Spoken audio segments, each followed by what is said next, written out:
Welcome to another Homely Properties Chats episodes, where we help our international investors take the right step when it comes to making decisions, whether buying their dream house or purely investment opportunities. Today, we want to go one level deeper on the new build topic. That's part when most of the buyers underestimate the actual decision-making process and what you have to do before signing anything. And because buying obra nueva in Spain can look deceptively simple, sometimes the beautiful renders, sea views, or flexible payment plans get you off the hook. And then behind that, you sometimes don't realize that there are very important critical factors that some of the buyers are too late to discover. So to break all that down and take some expert answers, we are joined today by Liena from Rubene Real Estate, who works closely with international buyers across Costa Blanca and sees the first hands when people make good decisions and when they can get caught up sometimes. So first of all, Liena, thank you so much for joining us today and welcome this Homely podcast. And before we start anything, I would love you to introduce yourself, tell us a little bit more about your background and what made you start in the real estate business. Hello. Really, thank you very much for such a wonderful welcome. A little bit about myself. So I am here in Spain already 10 years and I started in Valencia and then I moved to Alicante. And since 2018, I'm here in Alicante. I was working initially with the developers as a seller and afterwards started working myself, providing agency services to the international clients. So now here I am moving in all the Costa Blanca. I would say I love this place myself. This is a really wonderful area where to live for the quality of life and for people. People are really nice and very welcoming here. A Mediterranean lifestyle, I would say the best place to be. Fantastic. How many days of rain you had in the last 12 months, Liena? Very few. I don't know. Because myself, I come from Latvia and there I know that you can go months without sun. Here, I'm very happy to report that it's completely different. So that's a very good feature here in Costa Blanca especially. I think that's what happens to you when you deal with foreign investors, foreign clients. You see them with the phone coming up with the weather forecast and just checking nervously how many days of sunshine they'll be getting, and then it's like a nice surprise. At least 300. That's the statistics, and that's across Valencia and Alicante. So yeah, I guess we're lucky ones. So amazing. I mean, I think we're ready to dive in. We were discussing previously that Spain's Ministry of Transport publishes this Visado de Nueva Obra Residencial that actually signals where would be the new home supply and where we build. And for years, Alicante Province has been consistently outperforming Valencia. So when people start looking for the new build, usually the first portal they open is Idealista, then they're being surprised to see a lot of opportunities and projects in Alicante, not so much in Valencia. And you've just noticed that you started in Valencia and had this experience of living in Valencia and across greater Alicante. And I would like you to tell us a little bit more how these two markets compare, what sort of developments and trends you've seen across recent years.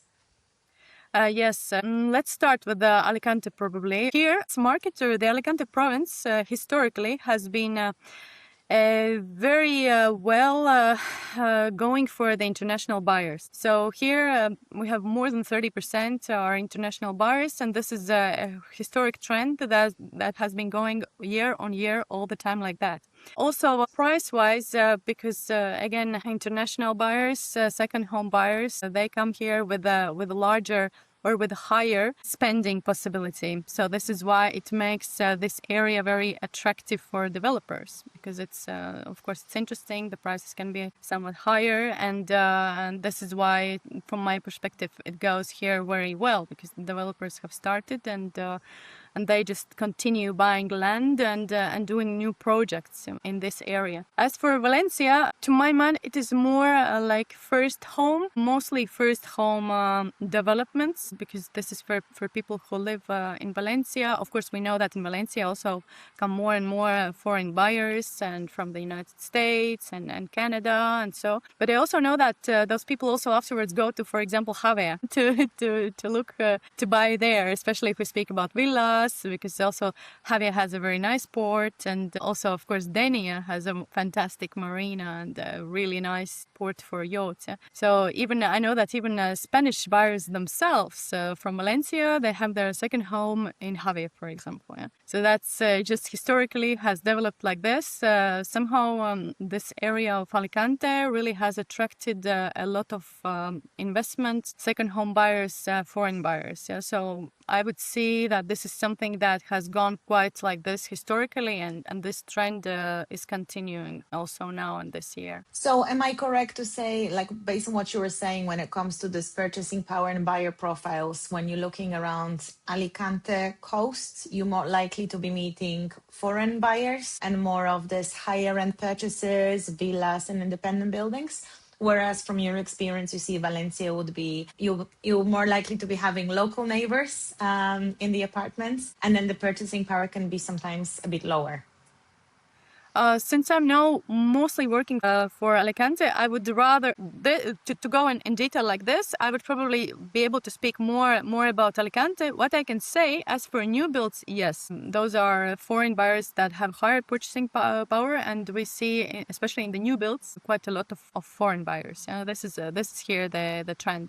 As for Valencia and the new builds, I would suppose maybe it's somewhat also different, because what I also see here, also for the new builds, I have here also Spanish buyers. Those are people who normally, if they want to change, for example, they have an apartment in an older building and they want to change for a new build. So they sell the older and they go for the new build. Maybe they have to add on something. But first home buyers, Spanish buyers, rather go for the secondary market. Of course, if it's a second already, then it's a different story and it can be different. And if you could, would you be able to walk us through a bit the areas? Because when you start looking at Valencia, Greater Valencia region, and then we look at Alicante, and all of a sudden you have Alicante, San Juan Playa, then you have Altea, you have Moraira, you have Javea, as you previously mentioned, then you have Benidorm, Finestrat, then especially foreign buyers, we've seen that a lot. There is a high demand from British and Polish buyers to go to like Orihuela and more to the south. What could you tell us about these areas? So is there a way for you to quickly describe the area, kind of properties and profiles that you're most likely to be meeting there, and whether there is a big price difference in the new builds? Okay, then maybe let's start with Benidorm. Benidorm, as being one of Spain's most touristic city, I would still, even with the increased prices, I would still see it as a good place where to invest. Exactly because it's alive all year round. So you can you can see life on the street the same in August, and also there will be quite a lot of people if you are in February. So it's a city that always has been alive. It's a city that really does have this specific climate that everyone is so much speaking about, that you always have their sun. And earlier, because I was living there in Benidorm earlier, and I always thought, well, yes, it is. But then while you are there, you kind of do not feel it like that. But when you move to live a little bit further from there, closer to Denia, let's say, then afterwards you know that always when you pass the Benidorm frontiers, it's always sunny there. It's so interesting. It really works. Benidorm is a high-rise, is a city with a high-rise buildings. So there are developments, the new builds that are being built that are high-rise. But of course, at the moment, Benidorm has so much land as it has. Now the Benidorm Poniente is especially interesting. All the new developments are mostly there. There are some that are in Levante, but mostly they are in Poniente. Then according to the new plan... Liena, would you be able to explain to our listeners what is the difference between those two areas in Benidorm? Yes, Benidorm is quite a large, long city, I would call it like that. Yeah. So it has two beaches, both of them sandy, wonderful. Really also tend to be with blue flags. A really great place to be and to spend sunny summer days. The difference is this, that Levante has historically been very attractive for British tourists. Yeah, so it's there's a lot of partying going on, a lot of life, very, very active. Extremely active, yeah. So that means sometimes people who really want just to go for an investment, only investment reason, when you do not think about how I will live there, if I will like it, if it's too much for me, but you want to buy something to invest and that it will rent out. And this is Benidorm Levante, where to do that, because it's, I would say, especially if the property is close to the sea, it's a guaranteed rent. Yeah? it just people are there all the time. Now the Poniente side is larger. If we see the beach is longer, and that is a residential. Historically, it was more like Spanish residential area. If Levante was foreign, then Poniente was more Spanish. Now there are a lot of foreigners as well, but because the area is residential and high end, I would call it from Marina Baixa, because we have this a little bit this differentiation. Marina Baixa, that is starting from Altea, Albir, Benidorm, Villajoyosa, yeah, this area. And then there is Marina Alta, which is then Calpe, Javea, Moreira, Denia, up to there, yeah. And Marina Baixa, the center being Benidorm, Marina Alta, the center being Denia, yeah, administrative center. So from Marina Baixa, now I would say that this Benidorm Poniente is really one of the top areas. The other one would be Finestrat, Terra Cortina there, yeah. But it is really nice. It is a really nice place to be. And there are these new developments of the apartments. Yeah? Those are apartment complexes where there is inside the pool, of course, the gym, several pools, gym, then there's children's play areas. There can be even like a little cinema and quite a lot of things. There is a development where there is a cafeteria, not just one but several, with internal cafes also inside. So really well developed complexes. No, there, of course, we speak about property prices, 2 bedrooms. We have to speak about 500,000 and then we go up. So like that. There are also the luxury properties that we speak about more than 1 million, and they're like that as well, with fantastic views and really a very nice place to be. For two-bedroom apartment in Obra Nueva. Also, you can get also lower price. It depends on how close, because as for now, what I speak is more about new developments, because in Levante, there are only 2 currently. And yeah, one is still being sold, but it's further away from the sea, and one is closer. I think it's already sold out, I suppose. But there the prices would be lower because there is a secondary market mostly. Yeah, so it would be lower. You can get lower, but you would have to do some refurbishment. Also, if you're the first line, it still will be along the same the same lines, but you have to do the refurbishment. Yeah, so this is that's the difference. And so that's Benidorm. Yeah, because there are a lot of people. I would suggest Benidorm for investment reasons. It's good. Yeah. Also, if we look at the next would be Finestrat. Finestrat is the same, basically the other side of Benidorm, just in the mountains. Yeah, it's Benidorm. You go to the beach. People would have to go to Benidorm, but Finestrat is just up in the mountain area. So there are a lot of new builds. Still, there is still land for more. And this land is really being used. Yeah? The developments go on there really a lot. Yeah.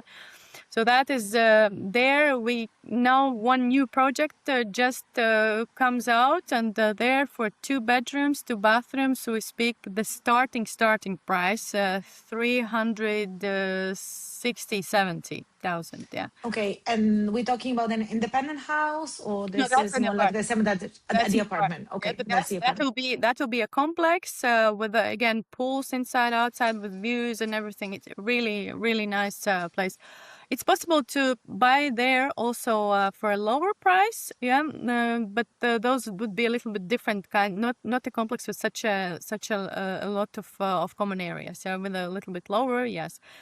As for houses, then something that they start also around 500,000 and a little bit more, yeah. But then it depends what you have in the house. If you want a really, for example, 3-4 bedroom. A really quality, very nice quality, or maybe more high end, then you would probably speak about 700,000-800,000, something like that. Okay. There are properties for 1 million that are luxury, and it's all there. And there we go. The range is quite big. But both those cities I also like because they are very close to the AP7, meaning the highway. So you are very fast out there in your way to Alicante airport. There mainly it would be Alicante. You go to Alicante with 50 minutes approximately, depends on how you drive, but you are there. Yeah, if we are more in the area of Javea, then there we go probably to Valencia. And can I just ask you then to close the topic? Then we discussed this British side and residential side of Benidorm. What about the Finestrat then and the developments you were discussing? So new developments. Who are we most likely to meet there? Who potentially will be our neighbors? Is it still like Spanish people, or that will be more Nordics? What would be your Yeah, in the new splits? developments there, we probably would meet quite a lot of Dutch, Belgium, also early also British. Now British become a little bit lesser because of all the Brexit result and all that. But still, and there are Polish buyers also in Benidorm, quite a lot of Polish buyers. Also, I see Romanian Okay. buyers, yes, who are also coming in more and more. As well, I mean, if mentioning as well, for example, the same Javea, and then from another side, I mean, that's a complete contradiction. Javea on one side with the big villas, yeah, but also Javea is a very interesting place. There are also apartment complexes. There are apartment. It's not just villas, because we could think that Javea would be just a large villas starting of 2 million, 1.52, and then we go up to 6, 7, and they're really, really beautiful properties, very fantastic with views, new builds, beautiful, yeah. But that is more for a lifestyle buyer. It's a family who is very well off, and this is a lifestyle buyer. They want to spend at least some time of their life in Javea with this fantastic Mediterranean lifestyle and the climate. So they are there. Another one which is interesting, that also in Javea there would be also a rental opportunities for the big luxury villas, which is another one which is interesting. That if buying there, this is what sometimes is suggested. If buying there, then it would be exactly for investment reasons. Then we would more speak about this type of a bigger villas, of a bigger luxury villas. So also people come there also to rent, not just to purchase. And another scale, if we go, then we go, for example, to the south of Costa Blanca or after Alicante. Then if we would be already somewhere there in Torrevieja and Orihuela, and that's a completely different story. That is a more economical buyer. Those can be, of course, first home buyers, people who are moving from maybe different parts of Europe, and not just Europe, but there we speak about economical properties. There we can buy really the villas, yes, 500,000, okay, 6 something up to 7. Yes, I found something 1.5 million also, but it's not about that much. Yeah, it's just it's again historically it has been like that. There are a lot of developments also going on, because people who are interested in, for example, in the properties for more economical prices, then there's really quite a lot of offer, and accordingly also the demand. And what would you be able to tell us a bit, like, where is this price difference coming from? Because this is quite often the questions we're getting. Oh, why is it so cheap in Torrevieja versus Benidorm, for example, or versus San Juan Playa? People are so surprised because pictures looks great. And actually before coming and visiting all the places, and you're mapping up the entire Costa Blanca coast, obviously when they open the Idealista, they see really competitive prices, nice sea views and nice looking apartments. But then where is the trick, if there is any trick? Like, where is this price difference actually coming from? The trick, I would say, is because I was also thinking about that. The trick to my mind is this, because there are areas. It's like everything is the place in real estate now. So there are areas that historically are, I don't know, Manhattan, and others that historically, well, I don't want to say anything wrong about any area, but they're different areas, And it's just historically it has been like that, and it's just. If there is a place where, for example, everyone buys not just for example, but whichever place it would be. But if there is a place where everyone sees that the highest price for apartment they're willing to pay is, for example, 250,000. I mean, if a developer comes and builds there something for 600,000, no one will buy it, because people do not go for that there. Everyone else is there who is buying for up to 250,000. Yeah. So it's just very hard sometimes to change these patterns. It can be done, I suppose, if there is an idea, comes a city major and says, no, now we will change this, and I don't know, just changes everything from the top, or some developer comes, no, I will go there and I will just build my luxury project with everything, and I will be there. But it's very hard to do that. It's doable possibly, but it's quite hard. So it's a little bit of inertia, a certain trend that has started a long time ago, many years ago, and just goes like that. There are other reasons, of course, again, about we can see about access to airport, and because from Torrevieja to get to even to Alicante airport, it will take some time, possible. But also, I mean, also if you need to get from Javea, it will also take some time. I would say it's more like a historic trend that has. As for Javia, you'll be taking helicopter to Yeah, take over exactly. directly to your villa. Yeah, And whereas to Torrevieja, you'll be either renting yeah, car or taking the yeah. transportation. Okay, thank you very much. Super interesting insights. What about Rubene Real Estate Agency? Who are the people who coming over to buy with you? Who are your typical clients? What's their profiles? What are your main nationalities? If you could just tell us about a bit more about your day-to-day contact with clients, and maybe how has it changed, if anything, in the last, let's say, 3 to 5 years? Yes, myself as being from Latvia, so I traditionally and naturally tend to have Baltic state clients, people from the Baltic states. If in the beginning maybe I didn't have that many, because sometimes people just came with this dream of Spain. One day maybe I will come and maybe I will have my Spanish dream house. Now I would say, because of the political situation, I see that there are more and more buyers coming in. Actually, quite a lot, yes. And so I also have Spanish buyers as well. And since my work is with the new developments, but I also work with the secondary markets. So this is why sometimes I also help the Spanish sellers as well to sell.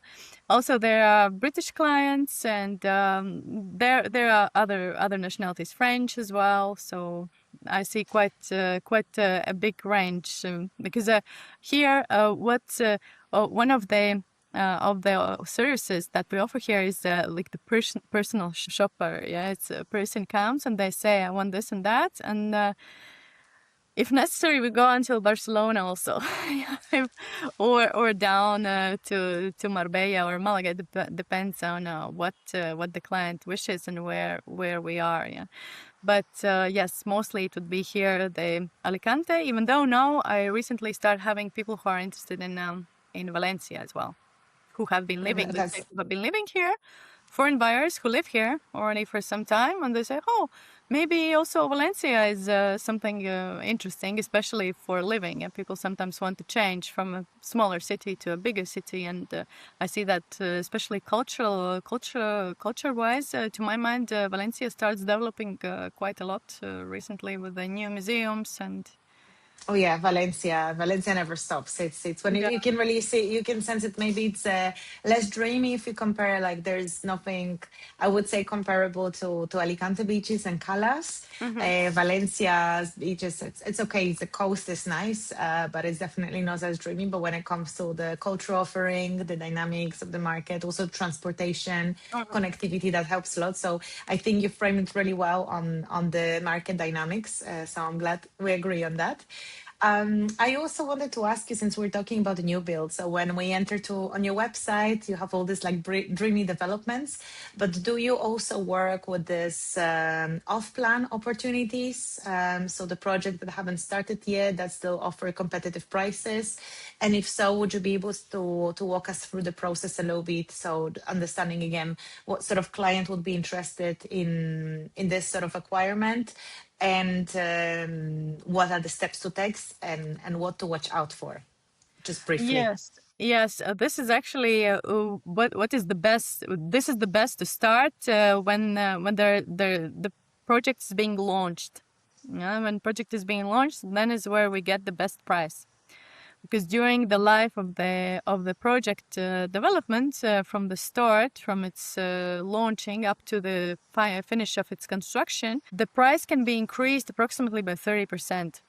And this is what developers do, yeah. When the project is launched, so that's one price, and the best time to reserve or to make this reservation is then to fix this price. because then you fix the price, and this price stays with the purchaser until the end. While for new buyers who are coming in, the price can be changed by every stage. For example, there's a structure built, there is a different price. There's so-and-so units sold, there can be different price. Yeah? So the prices are constantly increased. So the best thing is to start as soon as possible. And there are developments like that coming out again and again. So there is this possibility. Now, as to what to watch for and what questions to give yourself when you start, well, at first, I think one really has to know what is the reason of purchase, why the person is buying. Are they buying just as their second home, just to come once in a while, and then afterwards this apartment will stay as it is, just be empty, no other person there? Or this is as a permanent residence when a person wants to move, or this is, for example, pure investment when the person doesn't even think to live there. So that's the first thing, because when that is clear, then it's possible to choose from a certain range of properties that the person that will best conform to this needs, because it's a completely different story if one wants to do the highest return, or if a person wants to live in a quiet in surroundings somewhere where there are not a lot of people. Yeah? We're a complete 180 difference. So that's one. What's the purpose of the purchase? Now the next one is about the financial part, especially for new builds, because in Spain it is like this. Yeah? So at first the person pays the reservation sum normally, which is normally around 5,000 euros plus VAT, which gives approximately 6,000 and a little bit more. And then the next one is the purchase contract, private purchase contract, when a certain amount is paid proportionally. It depends on the developer. There are developers who say, okay, no, 20%. There are others who say, no, 40%. It depends. And then all the rest, it again depends on the developer. There are developers who say, no, you have to pay for example, every half a year this sum, and every half a year a certain percentage. But then there are others who say no, 40% in the beginning, and all the rest, 60% at the delivery. So there are different ways of making the payment.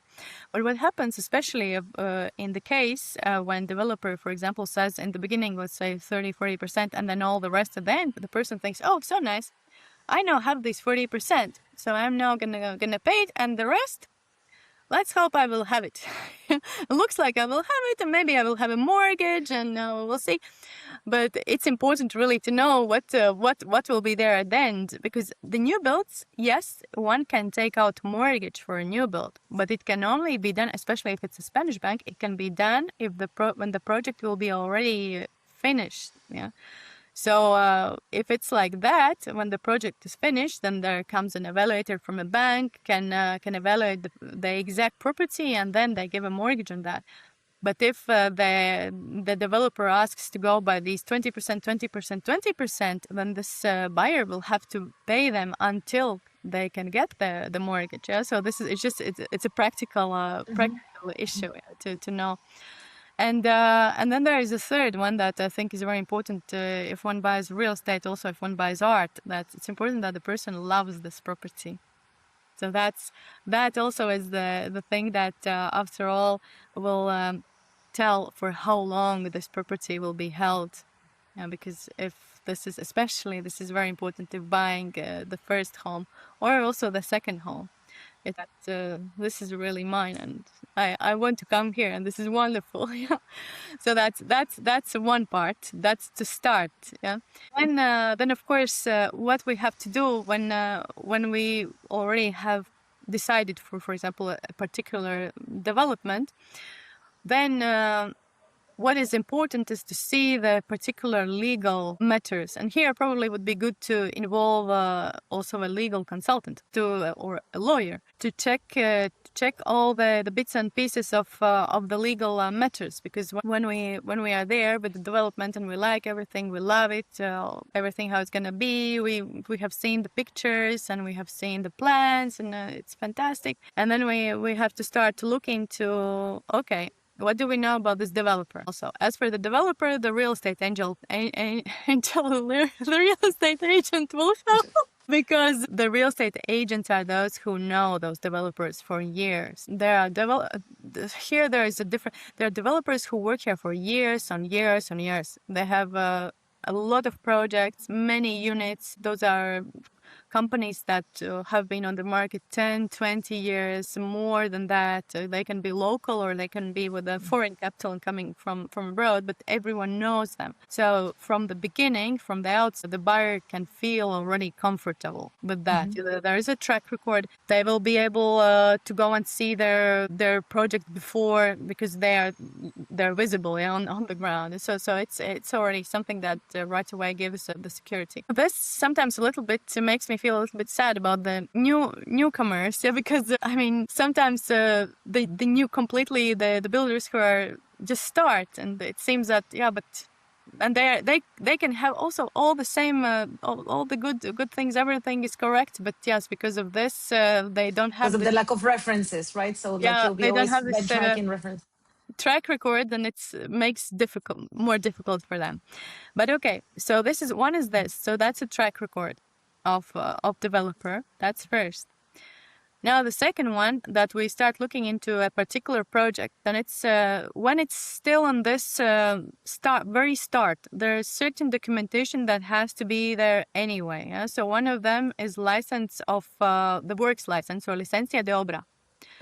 That has to be there anyway. There are developers who sometimes they start the so-called pre-sales. For example, they even still don't have this license, but they already start selling. Normally, they tell it.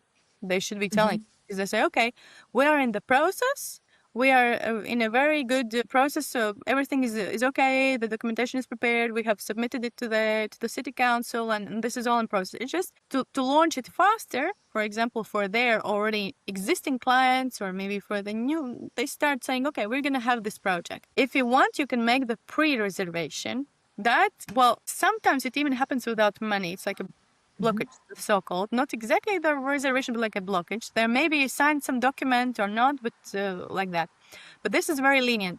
So it depends on a person. Anyway, if even making such a reservation, if there is even a document, there should be included that if they do not get the license, then the person can get back the money. Normally, such developer returns the money at first request, even if there's. But of course, normally, any kind of dealings with the project should be done only after having the licencia de obra. Okay. That's the basic, the main thing. If it doesn't exist, it's a big red flag. Now, of course, the next one, normally the lawyers want to see if this land where the project will be built actually belongs to the builder. What's the status? So they take out the excerpt from the land registry, the so-called nota simple, to see that, okay, this area, this land plot really belongs to the builder, to the project developer. So that's the next one. Then afterwards, of course, come the plans, the very plans of the apartment, also the memoria de calidades, or the technical description of the unit, whether it will be a villa or whether it will be an apartment. And this is important. The person should see, because in this memoria de calidades, or the technical description, it will say what will be the basic qualities of the apartment. It will say if, for example, apartment will have the hob, the kitchen appliances, what will basic things will be there. And also what's the construction, the basic things of the construction, how it will be, of what kind of basic construction materials so it will be done. Yeah, there will be things that will be there, and the plan, of course. So that's important.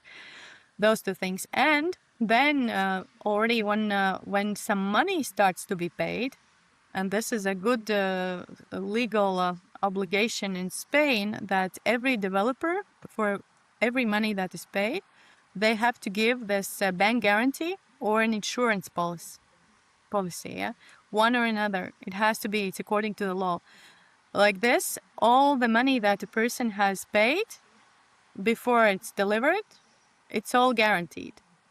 This is a really very good thing that it was introduced in the law after the first property crisis. Yes. Unfortunately, in Spain was taken aback and very bad by this. So this was one of the lessons that was learned. And I find it a very, very good thing. Again, I have to say, poor new developers, because not always banks want to give this to them, and there are certain problems. There are some developers who try to go a different way, like depositing the money with the notaries and that. But the legal ways would be this: either this is a bank guarantee or this is the insurance policy. So this is something that has to be required. When a client comes, they can ask to the developer that the developer gives, for example, from the bank, the statement where bank states, yes, we will provide to this this developer the guarantees for the paid money. Yeah, this is what can be So right. basically, it refers if the project for any reason doesn't go ahead Yes. and the project Yeah. stops, the people will Exactly. be receiving their money back. The idea is if the project is not delivered or is not delivered on time, then the money can be Reversed. yeah. So this is this what makes, to my mind, Spain and buying off plan in Spain secure. Because, for example, buyers who come from Latvia, it's not like that. It doesn't exist, the guarantees like that, and this makes people very apprehensive because how will I invest in a new build? And they come with a different type of mindset, and then here, of course, it's different. So yes, it costs a lot to to switch this idea, but this depends in different countries. It's differently, and I say that in Spain, this is a very welcome thing that has been introduced.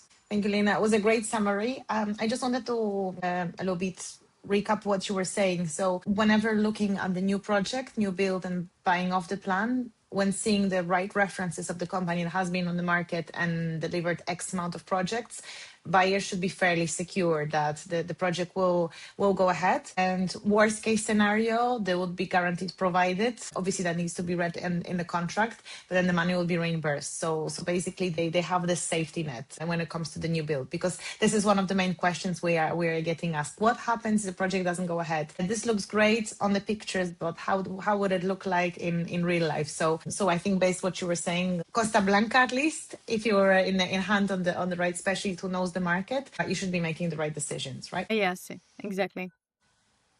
Great. And I wanted to still quickly touch upon the interiors. You're talking about the qualities of interior and materials being used. Could you tell us more a bit what is the standard furnishing? Because as opposed to some of the markets, in some of the countries, you're basically getting naked walls and floor. Spain works slightly different. Would you be able to tell us a bit more what's the standard? And then what's your say in this quality and finishing? Do you have an option to just A to B? Are you able, for example, if the standard feature is to have baths installed, can you say no and do the individual setting? A little bit, what's the practice in this negotiation and choosing process? Yes. Well, this depends quite a lot also on the level of the project. The higher on the luxury we go, the more everything is adaptable. If we are really with the luxury villa, basically you can choose whatever you wish, and whatever the client pays will be done. Yeah, so that's that. Also, the luxury villas include already everything. It has completely. It comes complete. It can be up until the furniture. Yeah, but everything, all the kitchen appliances, everything. It's you just come and live. It's like that. Now, if we go on the, let's say, middle range, and there we have quite a lot of different possibilities. It depends on developer and depends on the project. Now, what I have seen, for example, let's go. I mean, in Spain, all the properties are delivered finished. I mean, there is nothing like black finishing or something like that. Everything is delivered finished. So that's one. Now, as for example, kitchens, there will be developments where everything will be included. When it will be completed with upper lower furniture, with all the white goods, with all the kitchen appliances like oven, cooking hood, everything. There are projects like that. And there are others that include, for example, upper and lower furniture, and then cooking hob, then the sink and the faucet, and, for example, an oven. And all the white goods have to be bought already by the client. Now, there's again differences. There are developers who provide their packages and say, okay, We don't include this one, but we have here 3 levels of white goods. Then you can buy from us, I don't know, Miele, you can buy Bosch, you can buy Ballet. And this one costs like this and like this and like that. And then the person can choose which level, what they want. So that's these are these options. Yeah. Now, as for the bathrooms, would go a very similar thing, because then for bathrooms normally, of course, there will be a toilet, there will be a sink, and then there will be a shower. No, mostly shower than a bath. Bath, almost no one already includes bath. Everyone includes a shower.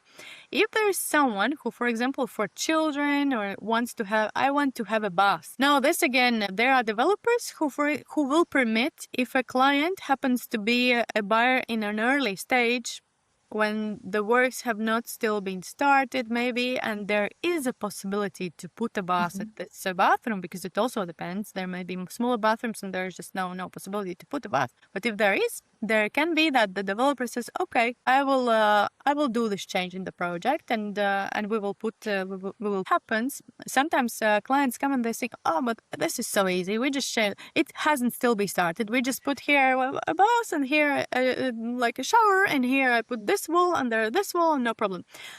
It seems like that, but it's not exactly like that, because the developers afterwards, when the developer starts working, and if he has a lot of units, and then he has to tell his architect and his workers every time, and no, this one has this and this, and this one has this and this, and then this actually is quite a big time-consuming process. This is why developers are not so inclined on doing that. Yeah, that's the reason, because I know that clients are sometimes very angry. Like, how why is this developer is not helping me, and I just wanted this little thing, but it seems little, but for them it's not when little. It's multiplied by 200s or thousands units, obviously it Exactly, affects the and you cannot productivity. give the option to one and afterward not to others, yeah, because this is also not nice, yeah. So that's these two. Then also, what is interesting, and what for me at first was a little bit like a surprise, there are developments, especially if we speak about the economical ones, where, for example, will not be included in the price the air conditioning machines. You have the pre-installation, but the machines are not included in the price. And then again, the developer says, okay, now I have this and this machine, and then you can or a person can just buy their own from a different provider, yeah. But that's another one that can be included or not. The same goes with the light fixtures also, or for example with the garden irrigation system. Yeah, this depends very much on each developer. There are developers who say no. I mean, I include everything, and everything will be there. As for making things like not particular, but of choosing materials. That is yes, basically all developers allow this, but what is being chosen? Normally they allow to choose for example, from the tiles, from the inside tiles. For example, they provide 3 versions: Options to choose from. beige, gray, and white, for example. And the client from these 3, when the time comes to choose, then the developer calls all the clients. It's like, come here, now you can choose. And the client can choose, for example, the floor, sometimes also the kitchen the furniture color. Also, again, for example, 3 colors where to choose, or 3 materials, and the client can choose. I want like that. Again, this is the cooktop, also the cooktop color, and normally also they allow to choose in the bathroom tiles as well. Yeah, so there are certain things that from where people can choose. Those are the basic ones, I would say. So that's nice. But this is again for if someone buys already very late, most probably they will not be able to choose because it's already installed. Yeah, it's important to come before. Early purchasing processes and decisions. No, that's really, really helpful, Liena. Thank you so much. I think you explained it really well. Like, we understand, okay, so starting from budget, purpose, reason, and then locations, and then the developer. I think like you start wide, and then you're narrowing down, and obviously reading the contract really, really carefully, and being able to support yourself with some specialists who know the market, who know the stories, who know the rights, the legal technicalities. That's really, really important. So really, thank you so much for joining us to represent Rubene Real Estate and really breaking down the realities of buying the new build property in Spain beyond all these beautiful marketing brochures and showroom visits. So if you are listening and you're considering buying in Costa Blanca or Valencia, you want to help with analysis of the areas, projects, or investment potentials, you know where to find us, both Homely and Rubene Real Estate. And if you enjoyed this episode, subscribe to Homely Property Chats for more conversations with local experts like Liena, with developers, lawyers, investors, helping international buyers navigate the Spanish property market with fewer surprises and better decisions. So, Liena, thank you very much. It was so nice talking to you. I think we should be getting another episode because there were still so many questions I wanted to ask you, but it was really insightful and really interesting to getting your knowledge and your advice on the topic we've discussed. So thank you very much. Oh, thank you so much for having me. Thanks a lot.